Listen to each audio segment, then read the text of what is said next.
Number 6, what are the common themes between All Quiet on the Western Front and this novel? Just the excerpt. Yes. Like the brutality of war.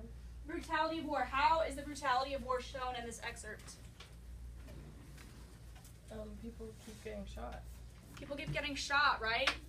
Okay, do you remember what happened to the family who soldier was shot by the Italian police? It's on the 3rd page. One of those shot by the Cabarini is from my town. He was a big, smart, tall boy to be in the Grantieri, always in Rome, always with the girls. Now they have a guard outside his house with a bayonet, and nobody can come to see his mother and father and sisters. His father loses his civil rights and cannot even vote. Okay? So because one person in a family got caught in the war and shot by the police, his whole family must suffer. Right, Roy? Right. Okay. So, how is this connected to All Quiet? What types of brutality do we see there? Well, that Himmelsauce guy. The Himmelsauce? Yeah, he abused his power and was really rude to them whenever he was training them in the beginning. Okay, so the way he was training them was too brutal. Yeah. Okay?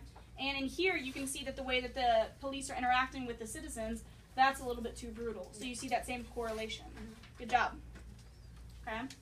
Why do we think that Hemingway uses dialogue in this story? I think it brings it more to life. Brings the whole excerpt? How? Because I'm actually getting involved with the story.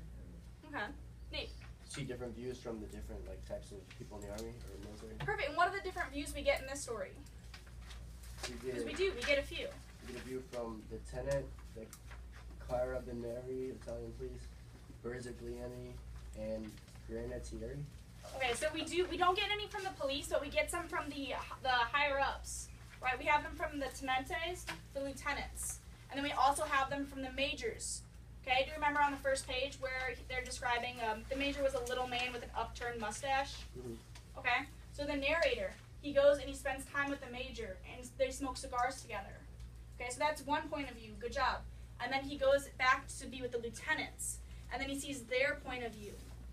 Okay, so those are two different points of views because of their rankings in the war. Okay, how is that? How can you correlate to that idea of this story with All Quiet? Because you have the different levels of each soldier and stuff, and the position of what they where they fight and stuff. Okay, so because of their rankings and the position of how they fight, okay, how does that affect their viewpoint of the war? How do you think? Well, kind of puts people in different perspectives and different situations because they're not all going to be fighting at the same time. Okay, so they don't see the same war the same way. Okay, good job. They do not see the same war the same way. They do not know the same things about the war. So the higher ups, the majors, they have a different viewpoint of the war. They think that the war is easily won. They don't care if they send out troops who there's not enough.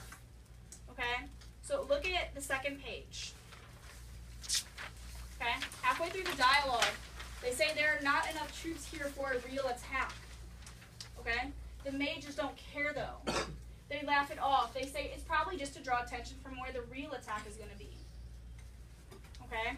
With that, there's the whole idea of they don't care if they waste materials on the war. And honestly, the smaller soldiers, the young recruits, they are just materials of the war.